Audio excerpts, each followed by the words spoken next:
यानी 80%।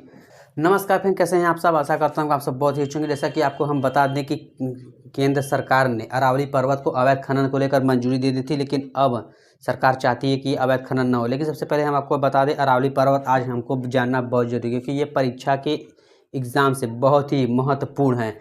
जैसा कि आप लोगों ने देखा होगा, जिस तरीके से बलूचिस्तान के लोगों को फ़ायदा नहीं मिल पा रहा था, वहाँ पर पाकिस्तान और बलूचिस्तान के जो अवैध खनन हो रहा था, वहाँ के लोगों को फ़ायदा नहीं मिल रहा था। जो वहाँ पर कोयला, सोना, जितने भी संसाधन थे, रिसोर्सेज थे, वो सब पाकिस्तान के लोग ले जाते थे। आतंकवाद में इसका यूज होता था। जैसे भारत में तो ऐसा नहीं होगा, लेकिन यहाँ पर भी ऐसा यूज होगा। लेकिन वहाँ को जो निवासी हैं, जो राजस्थान के लोग हैं, उनको भी इसका फ़ायदा नहीं मिलेगा। और आपको एक बात और बता दें, जिस तरीके से हमारे वर्ल्ड में, हमारे भारत हो गया, वर्ल्ड में पर्यावरण, एनवायरनमेंट जरूरी, उस तरीके से पर्वत भी जरूरी है, क्योंकि पर्वत हमारे लिए बहुत ही इम्पोर्टेंट है। अक्सर ही आप लोगों ने देखा होगा, जब भी पेड़ पौधा कटता है तो जानवरों को बहुत ज़्यादा परेशानी होती है। जीव जंतु जानवरों वहाँ से पूरा हट कर पूरा शहरी क्षेत्र की ओर भागते हैं। जैसा कि आप लोगों ने देखा होगा कि हमारे शहर में बहुत से ज़्यादा जानवर घूम रहे हैं। क्या हो रहा है, पूरा एनवायरनमेंट पूरी तरीके से काट दिया जा रहा है, तो वो लोग कहाँ जाएंगे बेचारे, आखिर में आएंगे शहर में ही। तो सबसे पहले हम जानते हैं अरावली पर्वत के बारे में, बिना देर करते हुए।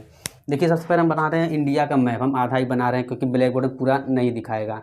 ये है हमारा जम्मू कश्मीर है, ये यहीं पर है हमारा दिल्ली जो यूनियन टेरिटरी है। यहाँ पर है हरियाणा, यहाँ पर पड़ेगा पूरा जम्मू कश्मीर, लद्दाख पड़ेगा, और हिमाचल प्रदेश पड़ेगा। और ये है राजस्थान, और ये है गुजरात। और ये अरावली पर्वत है, ये यहीं पर पूरा फैला है। जो अरावली पर्वत है, ये पूरा यहीं पर पूरा फैला है, यही है अरावली पर्वत। और इस अरावली पर्वत को अगर काट दिया जाएगा, अगर पूरी तरीके से सरकार करे, इसको 100 मीटर काट दिया जाए, इसको और छोटा कर दिया जाए, तो क्या फ़ायदा होगा छोटा करने से। और यहाँ पे है बगल में, ये है आतंकवादियों का देश पाकिस्तान। यार यहीं पर अगर इसको काट देंगे तो पाकिस्तान को और आराम हो जाएगा। इसको यहाँ पर आने में कितना समय लगेगा। भारत की सरकार जो कहाँ कहाँ सेना लगाएगी, आप लोग पहले बताइए। पहले अगर इसको काट देगी सरकार, हम भी चाहते हैं ये सरकार न करेगी, लेकिन मैं ये कर रहा हूँ सरकार ये काम को ना करे, क्योंकि यहाँ पर पेड़ पौधे, यहाँ पर नदी है और बहुत चीज़। और यहीं पर है हमारा माउंट आबू। और यहीं पर है हमारा सांभर झील, ये खारे पानी का झील है। एक बार ये रेलवे ग्रुप डी की परीक्षा में पूछा गया था, शायद 2014 में। और यहीं ये जो है, ये जो 550 यानी 80% राजस्थान पर कवर करती है, राजस्थान से होकर जाती है। और ये इसका जो ये 15% गुजरात में है, और थोड़ा सा ये दिल्ली हरियाणा को टच कर जाती है।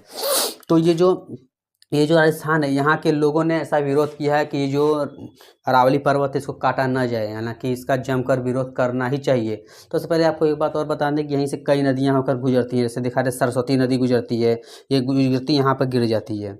और यहाँ पर लूनी नदी है, लूनी नदी गुजरती है। बहुत से नदी हैं। तो आज हमारा ये था कि ये अरावली पर्वत है, इसी के बारे में हमको थोड़ा समझाना था। ये जो अरावली पर्वत है, ये पूरा गुजरात, राजस्थान, दिल्ली, हरियाणा तक ये पूरा फैली है। और देखा जाए तो यहाँ पर बहुत से पर्वत है। देखा जाए काराकोरम है, लद्दाख है, जास्कर पर्वत श्रेणी है, यहाँ पर K2 है। ये पूरा हो गया लद्दाख का क्षेत्र हो गया, इधर हो गया POK, और ये हो गया जम्मू कश्मीर।